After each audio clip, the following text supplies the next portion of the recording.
بسم الله الرحمن الرحيم. الحمد لله الذي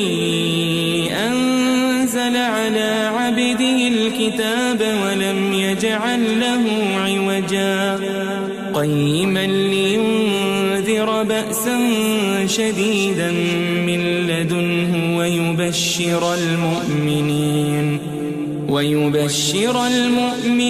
الذين يعملون الصالحات أن لهم أجرا حسنا ماكثين فيه أبدا وينذر الذين قالوا اتخذ الله ولدا ما لهم به من علم ولا لآبائهم كبرت كلمة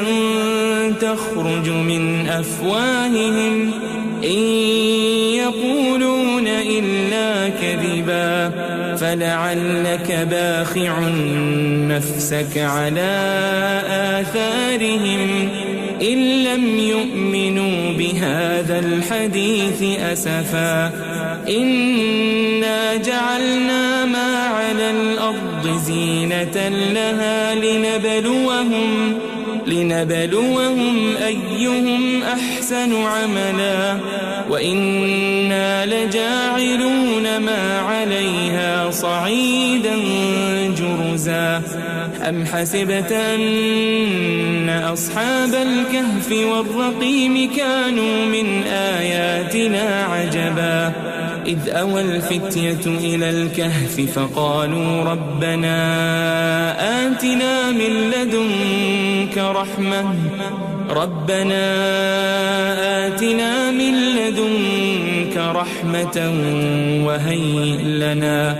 وهيئ لنا من أمرنا رشدا فضربنا على آذانهم في الكهف سنين عددا ثم بعثناهم لنعلم أي الحزبين أحصى لما لبثوا أمدا نحن نقص عليك نبأهم بالحق إنهم فتية آمنوا بربهم وزدناهم هدى وربطنا على قلوبهم إذ قاموا فقالوا ربنا رب السماوات والأرض لن ندعو من دونه إلها لقد قلنا إذا شططا هؤلاء قوم اتخذوا من دونه آلهة لولا يأتون عليهم بسلطان بين فمن أظلم ممن افترى على الله كذبا وإذ اعتزلتموهم وما يعبدون إلا الله فأووا إلى الكهف ينشر لكم ربكم من رحمته ويهيئ لكم من أمركم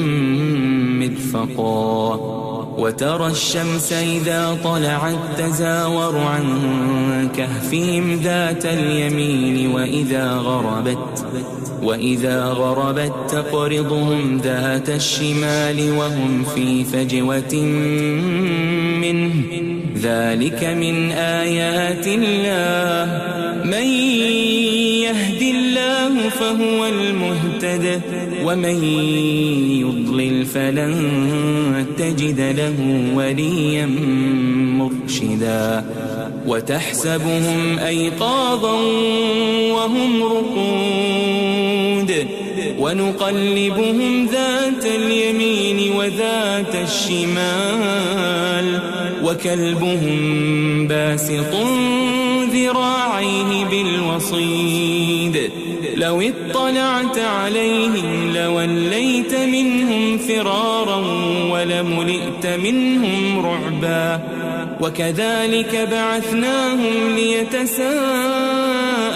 بينهم قال قائل منهم كم لبثتم قالوا لبثنا يوما أو بعض يوم قالوا ربكم أعلم بما لبثتم فابعثوا أحدكم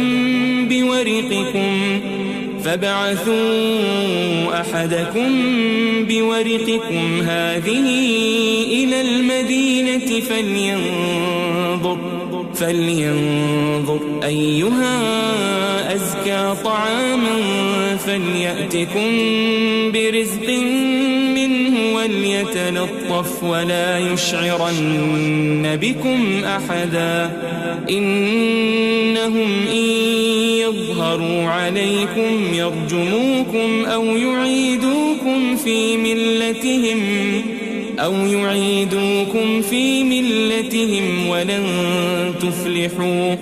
ولن تفلحوا إذن أبدا وكذلك أعثرنا عليهم ليعلموا أن وعد الله حق وأن الساعة لا ريب فيها إذ يتنازعون بينهم أمرهم فقالوا ابنوا عليهم بنيانا ربهم أعلم بهم قال الذين غلبوا على أمرهم لنتخذن عليهم مسجدا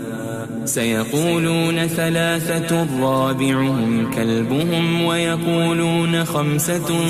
سادسهم كلبهم رجما بالغيب ويقولون سبعة وثامنهم كلبهم قل ربي أعلم بعدتهم ما يعلمهم إلا قليل فلا تمار فيهم إلا مراء ظاهرا ولا تستفت فيهم منهم أحدا ولا تقولن لشيء إني فاعل ذلك غدا إلا أن يشاء الله واذكر ربك إذا نسيت وقل عسى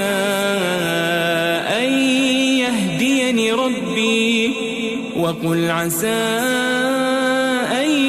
يهديني ربي لأقرب من هذا رشدا ولبثوا في كهفهم 300 سنين وازدادوا 9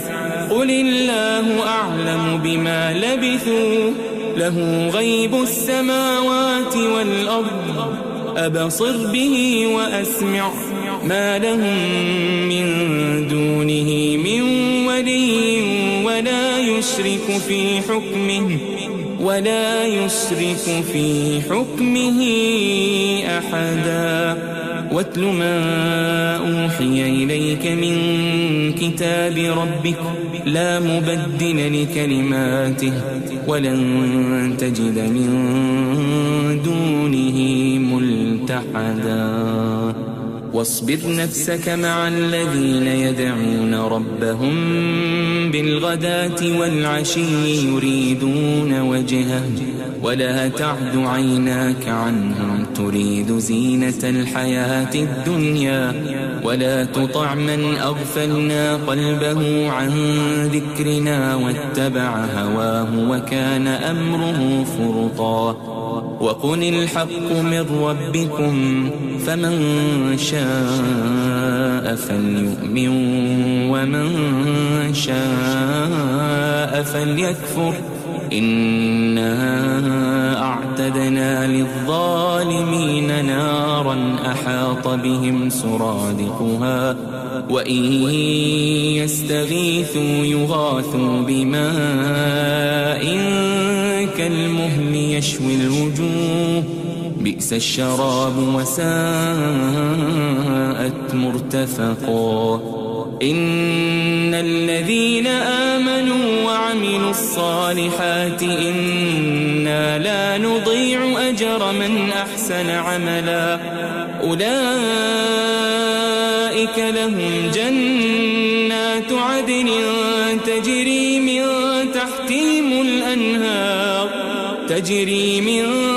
تحتهم الأنهار يحلون فيها من أساور من ذهب ويلبسون ثيابا خضرا من سندس وإستبرق متكئين فيها على الأرائك نعم الثواب وحسنت مرتفقا. واضرب لهم مثل الرجلين جعلنا لأحدهما جنتين من أعناب وحففناهما بنخل وجعلنا بينهما زرعا كلتا الجنتين آتت أكلها ولم تظلم منه شيئا وفجرنا خلالهما نهرا وكان له ثمر فقال لصاحبه وهو يحاوره أنا أكثر منك مالا وأعز نفرا ودخل جنته وهو ظالم لنفسه قال ما أظن أن تبيد هذه أبدا وما أظن الساعة قائمة ولئن رددت إلى ربي لأجدن خيرا منها منقلبا. قال له صاحبه وهو يحاوره أكفرت بالذي خلقك من تراب ثم من نطفة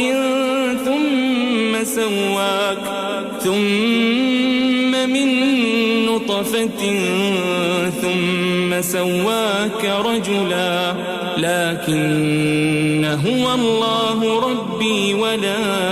أشرك بربي أحدا. ولولا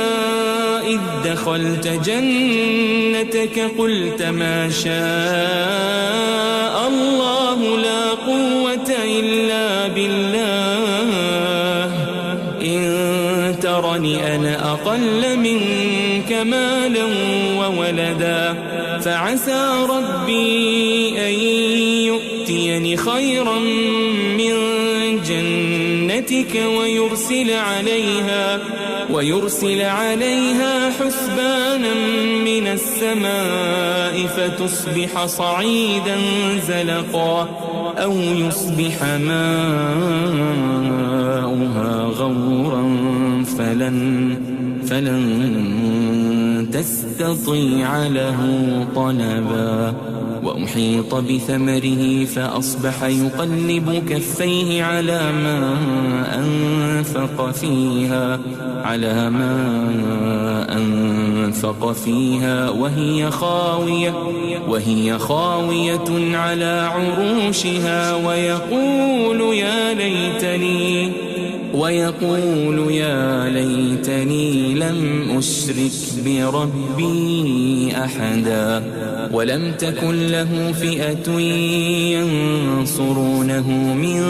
دون الله وما كان منتصرا. هنالك الولاية لله الحق هو خير ثوابا وخير عقبا. واضرب لهم مثل الحياة الدنيا كماء أنزلناه من السماء فاختلط به نبات الأرض فأصبح هشيما تذروه الرياح وكان الله على كل شيء مقتدرا. المال والبنون زينة الحياة الدنيا والباقيات الصالحات خير عند ربك ثوابا وخير أملا ويوم نسير الجبال وترى الأرض بارزة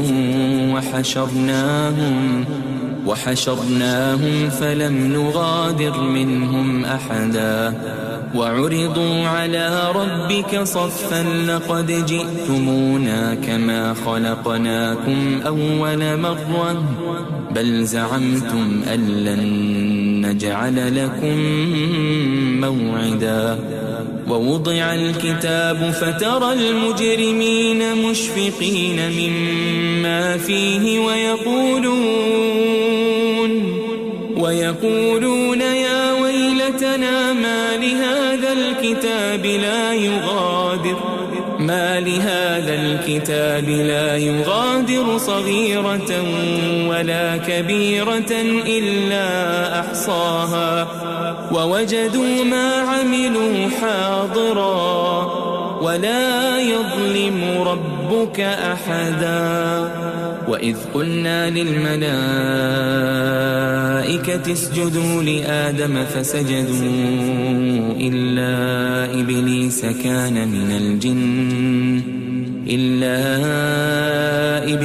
كان من الجن ففسق عن أمر ربه أفتتخذونه وذريته أولياء من دوني وهم لكم عدو بئس للظالمين بدلا ما أشهدتهم خلق السماوات والأرض ولا خلق أنفسهم وما كنت متخذ المضلين عضدا ويوم يقول نادوا شركائي الذين زعمتم فدعوهم فلم يستجيبوا لهم وجعلنا بينهم موبقا ورأى المجرمون النار فظنوا أنهم مواقعوها ولم يجدوا عنها مصرفا ولقد صرفنا في هذا القرآن للناس من كل مثل وكان الإنسان أكثر شيء جدلا وما منع الناس أن يؤمنوا إذ جاءهم الهدى ويستغفروا ربهم إلا أن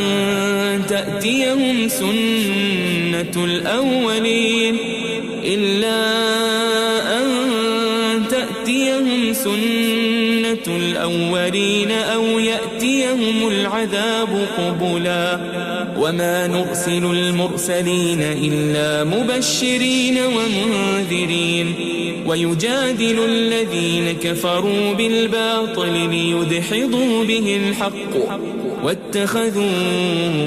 آياتي وما أنذروا هزوا ومن أظلم ممن ذكر بآيات ربه فأعرض عنها ونسي ما قدمت يداه إنا جعلنا على قلوبهم أكنة أن يفقهوا وفي آذانهم وقرا وإن تدعهم إلى الهدى فلن يهتدوا إذا أبدا وربك الغفور ذو الرحمة لو يؤاخذهم بما كسبوا لعجل لهم العذاب بل لهم موعد لن يجدوا من دونه موئلا وتلك القرى أهلكناهم لما ظلموا وجعلنا لمهلكهم موعدا وإذ قال موسى لفتاه لا أبرح حتى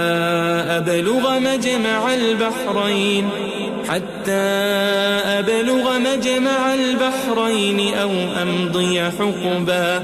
فلما بلغا مجمع بينهما نسيا حوتهما فاتخذ سبيله في البحر سربا فلما جاوزا قال لفتاه آتنا غداءنا لقد لقينا من سفرنا هذا نصبا قال أرأيت إذ أوينا إلى الصخرة فإني نسيت الحوت وما أنسانيه إلا الشيطان أن أذكره واتخذ سبيله في البحر عجبا قال ذلك ما كنا نبغي فارتدا على آثارهما قصصا فوجدا عبدا من عبادنا آتيناه رحمة من عندنا وعلمناه من لدنا علما قال له موسى هل أتبعك على أن تعلمني مما علمت رشدا قال إنك لن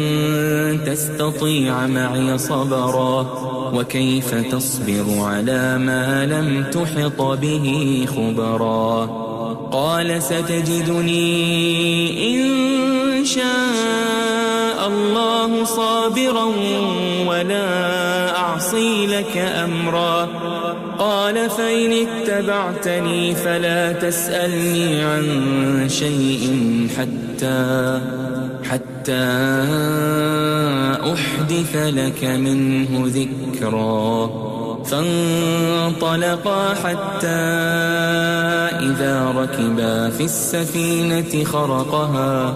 قال أخرقتها لتغرق أهلها لقد جئت شيئا إمرا قال ألم أقل إنك لن تستطيع معي صبرا قال لا تؤاخذني بما نسيت ولا ترهقني من أمري عسرا فانطلقا حتى إذا لقيا غلاما فقتله قال أقتلت نفسا زكية بغير نفس لقد جئت شيئا نكرا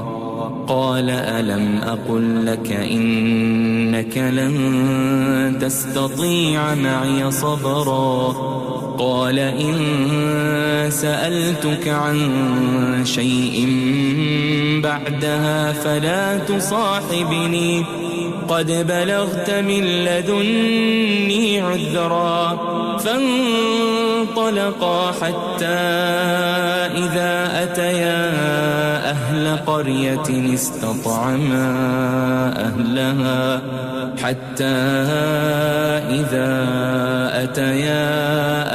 قرية استطعما أهلها فأبوا أن يضيفوهما فوجدا فيها جدارا يريد أن ينقض فأقامه قال لو شئت لاتخذت عليه أجرا قال هذا فراق بيني وبينك سأنبئك بتأويل ما لم تستطع عليه صبرا أما السفينة فكانت لمساكين يعملون في البحر فأردت أن أعيبها وكان وراءهم ملك ملك يأخذ كل سفينة غصبا وأما الغلام فكان أبواه مؤمنين فخشينا أن يرهقهما طغيانا وكفرا فأردنا أن يبدلهما ربهما خيرا منه زكاة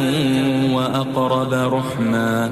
وأما الجدار فكان لغلامين يتيمين في المدينة وكان تحته كنز لهما وكان أبوهما صالحا فأراد ربك أن يبلغا أشدهما ويستخرجا كنزهما رحمة من ربك وما فعلته عن أمري ذلك تأويل ما لم تسطع عليه صبرا ويسألونك عن ذي القرنين قل سأتلو عليكم منه ذكرا إنا مكنا له في الأرض وآتيناه من كل شيء سببا فأتبع سببا حتى إذا بلغ مغرب الشمس وجدها تغرب في عين حمئة ووجد عندها قوما قلنا يا ذا القرنين إما أن تعذب وإما أن تتخذ فيهم حسنا قال أما من ظلم فسوف نعذبه ثم يرد إلى ربه فيعذبه عذابا نكرا وأما من آمن وعمل صالحا فله جزاء الحسنى وسنقول له من أمرنا يسرا ثم أتبع سببا حتى إذا بلغ مطلع الشمس وجدها تطلع على قوم لم نجعل لهم من دونها سترا كذلك وقد أحطنا بما لديه خبرا ثم أتبع سببا حتى إذا بلغ بين السدين وجد من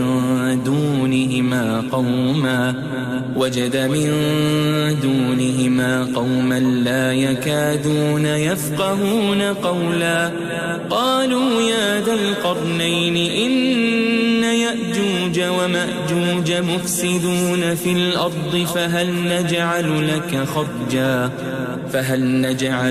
خرجا على أن تجعل بيننا وبينهم سدا قال ما مكني فيه ربي خير فأعينوني بقوة أجعل بينكم وبينهم ردما آتوني زبر الحديد حتى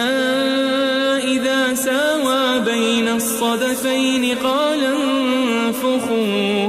حتى إذا جعله نارا قال آتوني أفرغ عليه قطرا فما استطاعوا أن يظهروه وما استطاعوا له نقبا قال هذا رحمة من ربي فإذا جاء وعد ربي جعله دكاء وكان وعد ربي حقا وتركنا بعضهم يومئذ يموج في بعض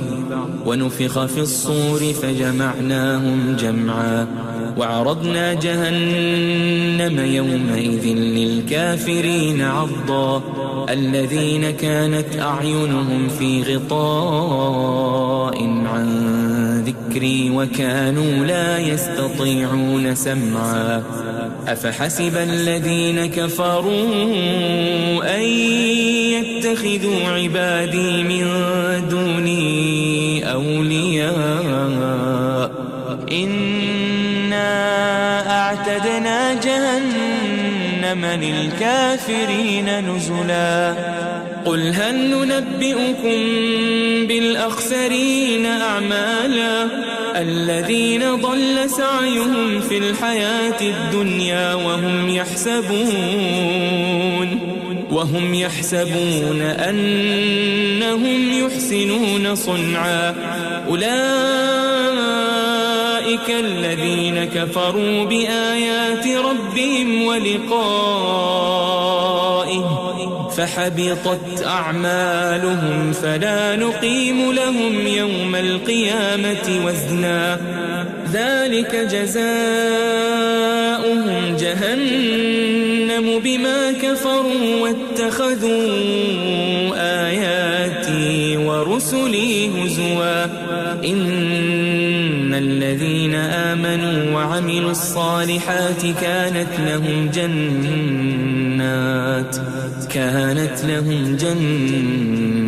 الفردوس نزلا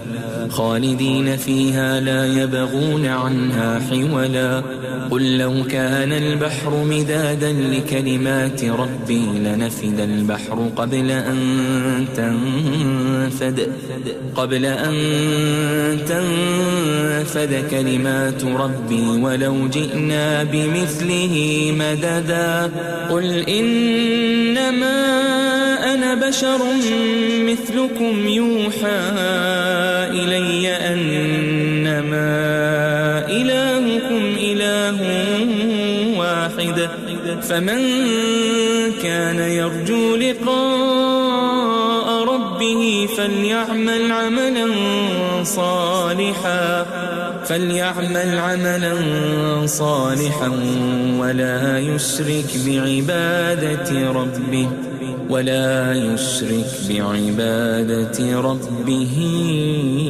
أحدا.